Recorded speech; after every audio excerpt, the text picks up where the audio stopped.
Welcome everybody. Now, I may lose a lot of subscribers over this video, or maybe it'll work out in my favor. But today, we are gonna talk about the She-Hulk case. We got the public condemnation against the She-Hulk. Now, Jen Walters could defend herself, but none of you would actually listen to her. Boo! You stink! Which is the problem in the first case. Now, I actually don't know how courtrooms work and which words mean what, but let's do this. We have gathered some people. These people are randomly selected and have some opinions of the show or the character. And we are gonna prove them wrong.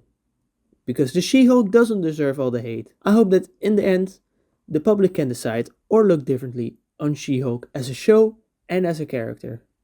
So please sit down and listen. Okay, now we do need a judge. Judges have those hammers, right? So maybe no, Thor would be biased because it's Marvel. Yeah, let's pick Fix It Felix. I mean, we are trying to fix things. It was either him or the hammer bro. Okay, up first we have Fish Finger Kid 16. And I hope that's not a command. Their charge is, what a load of Language! The only thing that could possibly redeem it was Wong, Bruce, and Daredevil's appearances in the show. But even Daredevil's suit was a bit whack. Nothing has directly been said to She-Hulk other than that this kid had to take a dump while watching it. But Daredevil does get a complaint here. Yes, his suit looks different. At some point in the show, it's yellow. But this is in fact a comic accurate suit. Also, this is his suit when Daredevil first appeared in Marvel Comics, all the way back in 1964.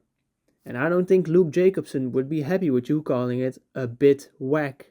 Alright, Fish Finger Kid, this one was easy, but let's not celebrate too soon because next up we have Luna 00 or 00. Their charge is, I can't believe I defended this show. I was heavily depressed at that time. This is an abomination to the MCU and everything it stands for. Oh no, a fallen She-Hulk defender. Well, I am glad to hear that you got out of that depression, but this doesn't mean that you can or should feel better than the rest of the world. When people are depressed, they tend to hate not just themselves, but others as well. So you still hating on things that you used to like is a sign that you are either still depressed or got out of the depression in the not so correct way. You want to feel better about yourself, and that's why you start to hate on other things. Just so you think you are better than everybody else and thereby think that you are not depressed. But hating everything except yourself doesn't make you better. Now, isn't that right, Luna? Now, for the abomination to the MCU and everything it stands for, you are wrong again. Yes, Abomination does appear in the show, but the title clearly says She-Hulk, and this is not the first time we see Abomination in the MCU. It's the third time actually. The first time in The Incredible Hulk, and the second time in Shang-Chi. Now we both know that you aren't actually talking about this Abomination, but come on, She-Hulk is not an abomination, it's She-Hulk. Also, MCU stands for Marvel Cinematic Universe, meaning anything that is from a Marvel comic can appear in the movies or shows. And that includes She-Hulk. She-Hulk's first appearance was in 1979, and 10 years later, in 1989, she was able to break the fourth wall in her own comics. So her doing this in the MCU is nothing new. It's actually very accurate. The MCU is about accuracy to the comics and translating it to the big screen, or just the screen in general. So She-Hulk is not an abomination to the MCU and everything it stands for. Oh, the judge has something to say? I think we should all listen to the judge. Alright, next up we have Nico Pico. Iron Man died for this. Another easy one to debunk. Of course, Iron Man didn't die for this specifically. Iron Man died by using the Nano Gauntlet and snapping Thanos and his minions out of existence. Now yes, if he didn't do this, Thanos would have won again, and nobody on Earth would have still been here. But Tony would not have known that She-Hulk would be created by some car accident that he could not prevent. Tony died for the greater good, for his friends, his family, and especially his daughter. He doesn't even know who Jen is. So no, Iron Man didn't die for just this, but he did die so anything could happen. He died so it should happen. Now, for a longer charge, this person actually wrote down what they thought of the show per episode. Amelia the Good, you may take the stage, but let's go episode by episode. Also, put a like/hate counter on the screen. I feel like we're gonna need it. Episode 1. I like the way that they introduced She-Hulk's origin, but it was shot terribly.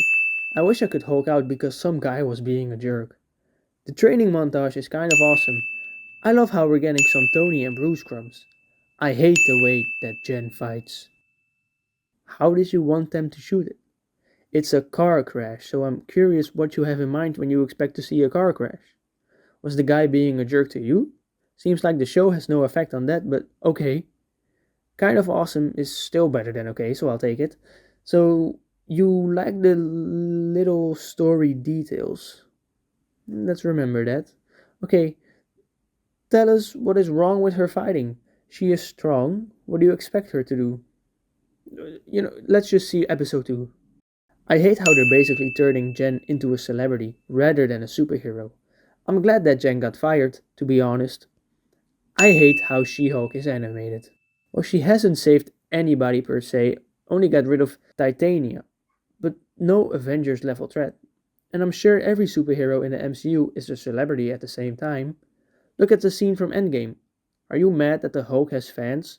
So why can't Jen have them? You just want her to give up her whole life that she worked really hard for? Okay, so for some scenes, I get it that you don't like how She-Hulk looks, but just remember that the Hulk also evolved over time, and that these shows have less of a budget than the movies. I can assure you that the visuals will get better when She-Hulk will appear again in an MCU project. Episode 3. Deadpool should be the only MCU character allowed to break the fourth wall. I already talked about this with Luna, and when She-Hulk released, Deadpool wasn't even officially part of the MCU.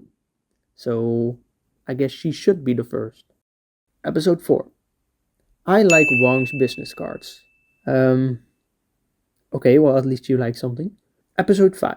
Bringing up the trademarking issue was a great point, but I'm glad Titania got shut down. See, you do like the show or some aspects of it at least, not fully as awful as you first said. Episode 6.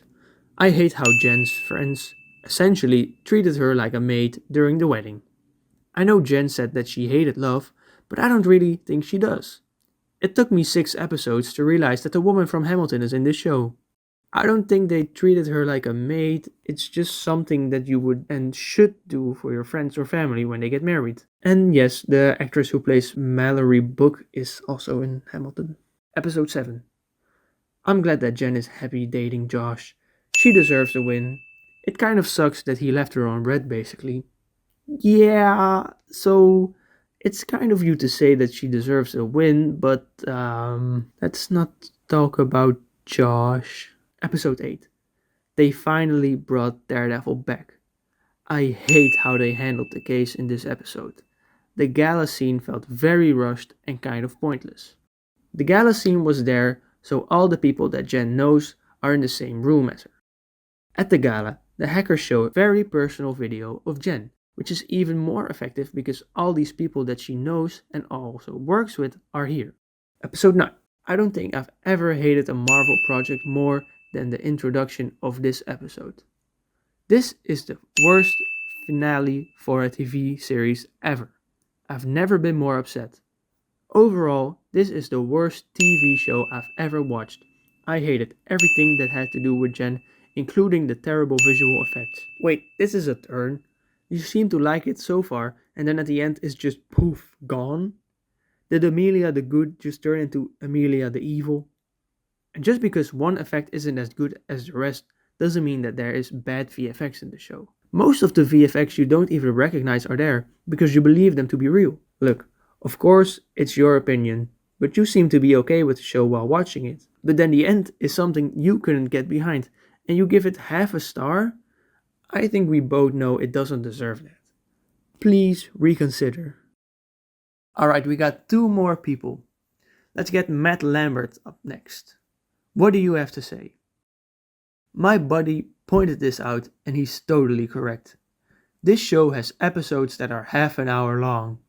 3 minutes of previously on, 2 minutes of the logo, 5 minutes of credits at the end, 1 minute of a stupid post-credits gag, 10 minutes of a terrible, unfunny, obnoxious B-story total unrelated to anything. This is nothing but cheaply produced filler to take up space on Disney+. The final episode with Kevin Feige as an all-powerful robot pop culture overlord is everything wrong with everything, and I want to die. Okay, so She-Hulk is supposed to be a sitcom-like show. And sitcoms usually have episodes that are 20 to 30 minutes. May I ask how old your buddy is? Or where he went to school? Because his math isn't mathing, if you know what I mean. 3 minutes of previously on, 2 minutes of the logo, 5 minutes of credits at the end, 1 minute of stupid post-credits gag, 10 minutes of a terrible, unfunny, obnoxious B-story, total unrelated to anything. Stupid. They're not. What's 9 plus 10?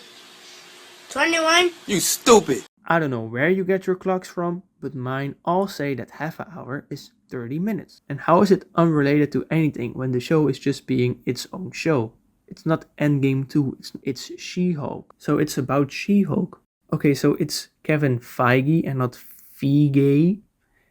It's also an all-powerful and not a all-powerful, but that's just nitpicking. I would also say something about the rest of your sentence, but I can't even understand what you're saying, other than you wanting to die. Now, I don't support that, but... And finally we have Serviceman. Nope, not with me. That was the most unfunny green bullshit I know. Maybe you don't know a lot of people that are associated with green. For example, when you've only seen Shrek and She-Hulk, then yes, of course, this is the less funny green thing you have seen.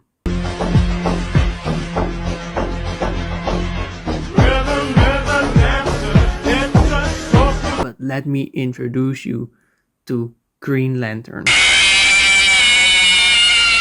Watch this green, I don't even know what to call it, and you will change your mind. So people, please give She-Hulk a chance. You don't have to watch the show again for me, but don't boo her when she does show up in either Doomsday or Secret Wars. The She-Hulk show tells the story of Jennifer Walters, who got forced in the superhero life, even though she didn't want it. She had a perfect life of her own. She deals with 2 worlds now and goes on a journey where she has to accept both halves of her now double life. And during all this, she has fun with it. And yes, sometimes fun means twerking with Megan Thee Stallion. Hulk! Smash! So if you hate fun, then yes, this is nothing for you, but it's okay to enjoy a good time. That's why it's called a good time. I hope that I have convinced the public and that you can all change your mind. Now, sadly, I do have to announce that I think She-Hulk will not appear in Doomsday or maybe even Secret Wars. The reason for this is the Disney Plus Marvel banner. This is what it used to look like. And this is the banner now. She-Hulk got replaced with Deadpool. Makes it look like they want us to forget her. But we will have to wait and see for the next chair cast announcement. Thank you for listening. If you do have any opinions about She-Hulk, please let me know in the comments. I took a risk here today and I hope you all appreciate it.